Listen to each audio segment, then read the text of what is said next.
Today I'm reviewing the TANGZU X Audio Waner 2 Jade Dragon Edition. Let's get it.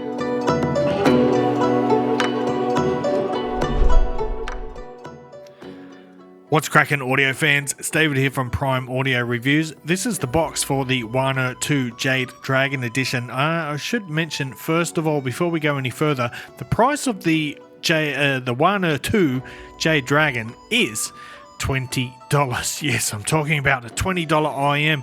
Have you ever seen such a box that comes with a $20 IM? That's outrageous. I mean, it is so nice, beautiful.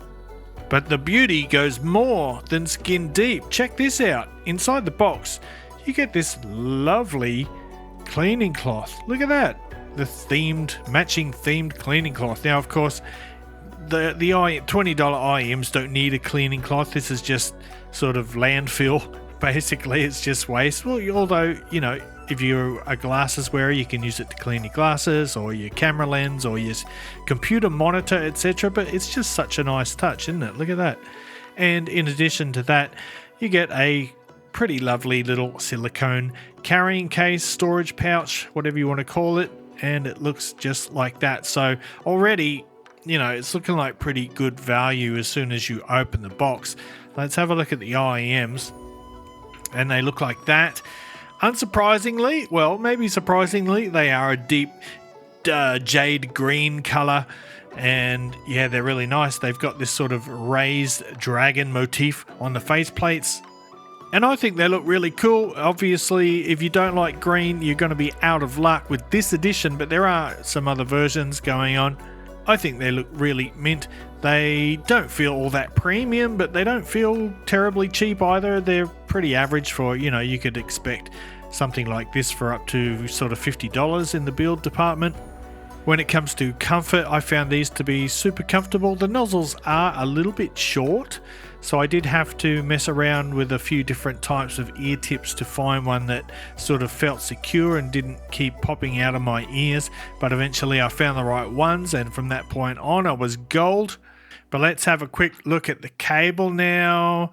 And you know what? It's decent. It is decent for a $20 IM. That is not bad. It's a dual strand twisted cable with a sort of a matte black sheath on it.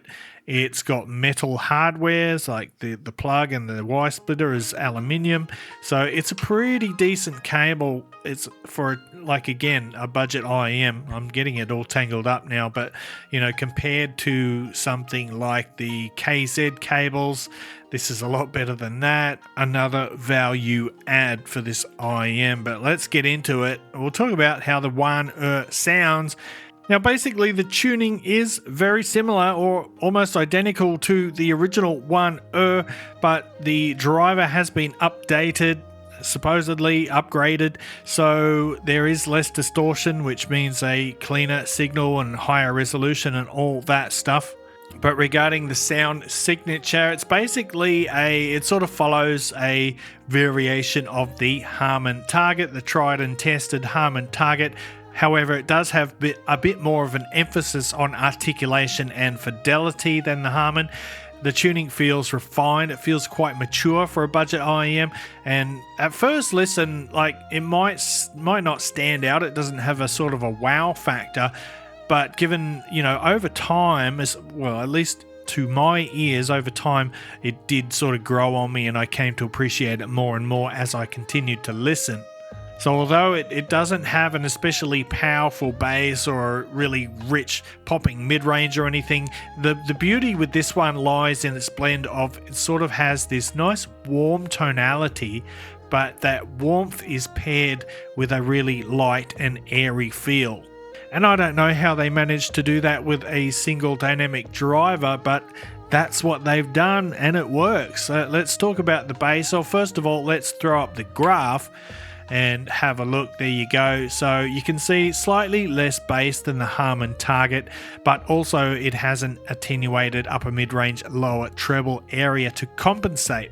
Let's talk about the bass, and I'll say the bass is sort of on the leaner side in quantity, but it does have very good definition and control. There is enough sub bass to give it some weight and rumble and authority when it's needed, and there is a touch of mid-bass punch there for rhythm as well, but it's a bass that never sort of oversteps its boundaries. It definitely doesn't bleed into the mid-range. It doesn't cause any smearing or, blanketing. And the lighter impact of that bass helps keep the mid-range more open, and it lets the treble breathe as well. So it gives the overall sound a cleaner and more precise character. Yet at the same time, like I mentioned, it does provide ample warmth. Now, similar to the bass, the mid-range is mature. It is mostly free from coloration and unnecessary thickness, and that keeps the mids nice and transparent. It gives them an open, spacious character, so vocals and instruments sound nice and articulate and clean, but there's nice crisp transients and solid separation in the mids. There is a slight dip in the upper mids compared to the Harman Target, and what that does, it prevents shoutiness and also maintains a nice natural tone, while at the same time still delivering sort of ample clarity and detail, but without sounding forced. And then there is the treble, which I think is probably one of the strongest points of the Waner 2.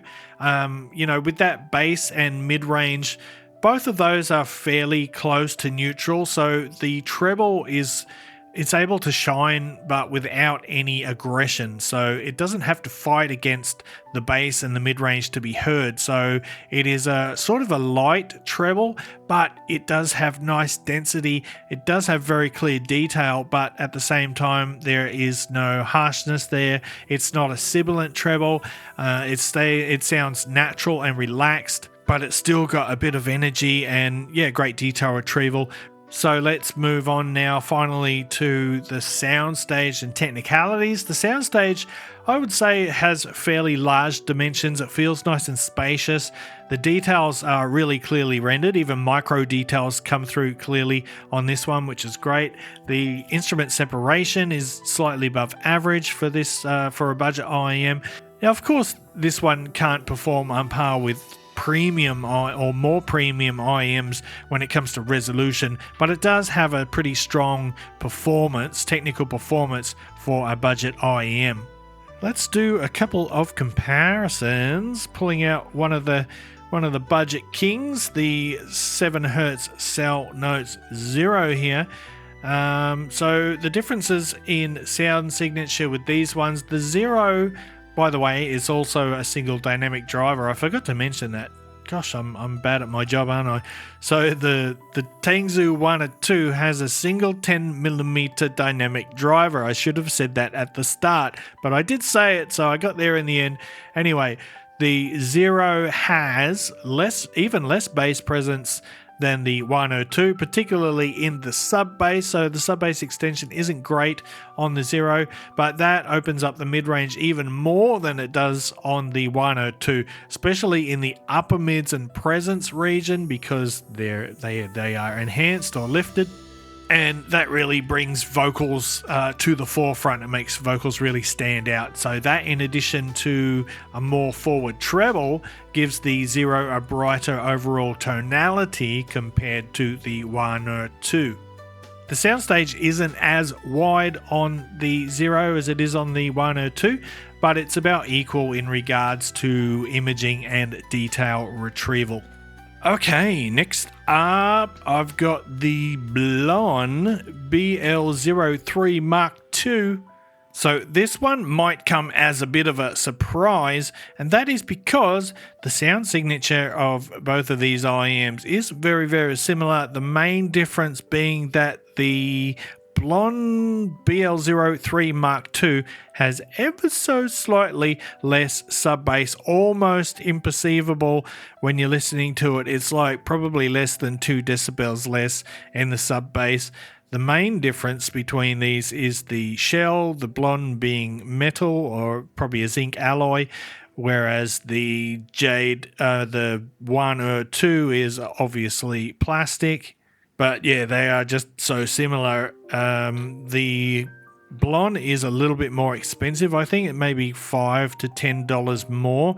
So just get these basically if you want metal shells. They're really durable, or if you don't like green or don't like the other Waner 2 patterns. Although I gotta say, the Waner series of IEMs, all of them look great. They've really got great designs. But I just wanted to pull out the blonde because the sound signature is so similar between these two. I have one more comparison here, and that is with the Moondrop Chew 2. So again, we got another single dynamic driver, but when it comes to sound, the Chew 2 has a little extra fullness in its bass and lower mid-range, and then it's got significantly more upper mids. So compared to the Waner 2, let me try that again.